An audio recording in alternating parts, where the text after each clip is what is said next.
Welcome to the Listing Beast podcast with Brendan Bardick, where top listing agents come to work less, make more, and break free from the 24/7 grind. Do you want to get more listings signed and build a better relationship with your sellers? Of course you do. I'm going to teach you 5 simple steps that will help you objection block instead of being forced to objection handle. Now, if you've ever been in a situation where the client brings up an objection and you feel like you're playing catch up, I want you to know you're not alone. It's tough, but what if I told you there's a way to avoid that feeling altogether? A way to preempt those objections and take control of the conversation. Stick with me because that's exactly what we're going to cover today. All right, let's jump into number 1, and that's what we call the emotional barrier. Let's start with the first reason why handling an objection after it's been verbalized is harder. That's what we call the emotional barrier. Now, after it's been verbalized, meaning it's come out of someone's mouth, it's so much more difficult to do that. See, after it's been verbalized, and once a client voices an objection, their emotions are already engaged. They've been thinking about it, and now it's a valid concern in their mind. That emotional resistance is built up, and you're fighting against it. The longer you take to address it, the harder it becomes to change their mindset. Now, if you handle it before it's verbalized, now if you address the objection before it even gets to that point, you prevent those negative emotions from taking root. You're guiding their thought process, and you've already positioned yourself as someone who's ahead of the game. You've stopped the emotional resistance from even forming. That brings us to number 2. And in number 2, what we're looking at is trust and rapport. So next up, let's talk about why trust and rapport is a huge factor when you're trying to overcome objections. See, after it's verbalized, when an objection is expressed, it can feel like a challenge to your authority. You've got to work harder to rebuild that trust and comfort level, and suddenly you're in a defensive position and the whole dynamic of the conversation shifts. Before it's verbalized, when you address concerns before they're raised, you come across as proactive, knowledgeable, and in control. Your client feels like you're looking out for them, and that strengthens the trust you've built. You're the expert in the room, and they respect that. Now, let's take a look at how you can reduce resistance and build trust. I call this a simple objection blocking grid. Now, what we're looking at here is we want to make sure that when we meet with the client, we're understanding that at the beginning of our presentation, they're generally at 100% of resistance. They don't know you, they don't like you, they don't trust you. I mean, they might like you, but they don't know you yet. So all we're trying to do is take them from this state of emotion of high resistance, and over time, we're going to, during our presentation, objection block any of their certain concerns that they might have. For example, we know that pricing is going to come up.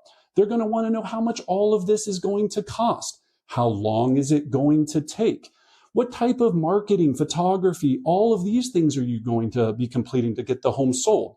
And possibly if you're going to stage it and what that exactly looks like.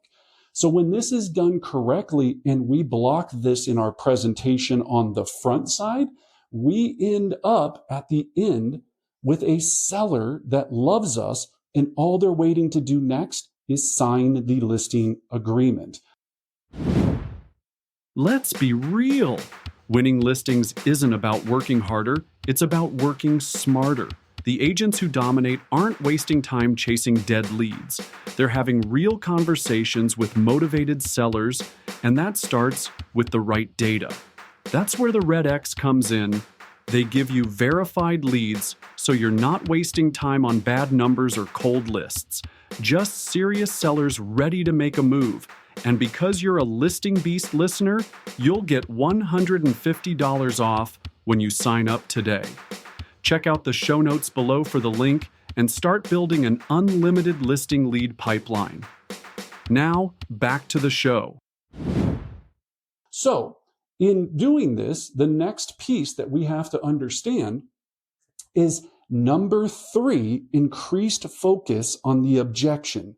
Now, let's talk about how objections can distract the conversation if they're not handled properly.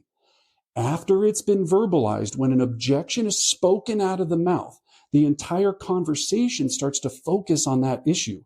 It becomes the central point, and now you've got to spend time, energy, and focus to work through it.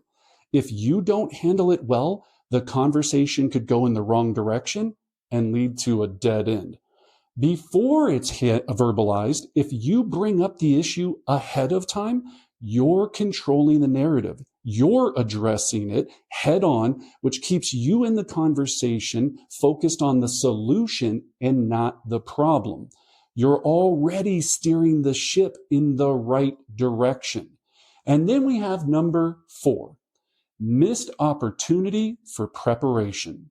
Let's be honest, when an objection catches you off guard and you don't have the luxury of preparing the perfect response, after it's already been verbalized, when a client voices an objection, right, it's often spontaneous and you're put on the spot. A rushed response may not be as well thought out or persuasive as you'd like it to be.